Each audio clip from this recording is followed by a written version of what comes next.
painottele vähän hartioita taakse siinä. Oikein.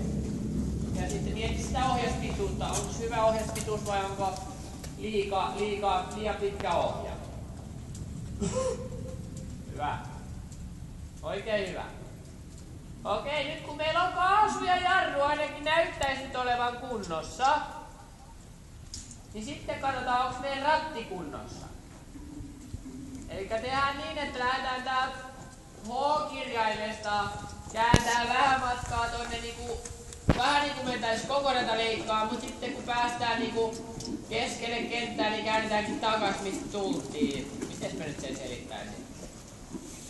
No, Pette ensimmäisenä. Lähden kääntää niin kuin lähtisit koko tätä leikkaa, mutta sitten tähtäätkin kohta pikkuhiljaa sinne E.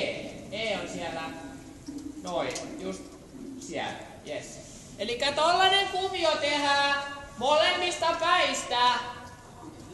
Ja sitten mennään aika lähelle sitä keskipistettä. Sieltä Pette uudestaan.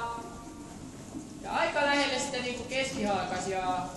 Noin. Ja sitten tähtää siitä sinne näkään. Noin. Tää on se kuvio, mitä tätä kutsutaan loiva, kaari, kiemura, ura. Typerä nimi, mutta semmonen tulee jo aika helpoissa kouluratsastusohjelmissa.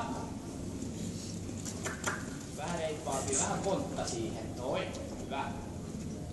Ja huolella se käännös, että se ei ole sillä tavalla, että tonne, vaan niin, että sä kerrot sille ajoissa. Sä vain Jutta Pirjo siinä hitaasti kerrot, että käännetään kuitenkin sit oikein. Hyvä. Nyt löytää vähän koukkuu siihen kyynärpäähän, koska jos on ihan suora käsi, niin se käsi ei tavallaan voi joustaa. Mutta jos on vähän koukussa, niin sit se voi se käsi aueta ja mennä suoraan. Tai miten nyt joustaa paremmin.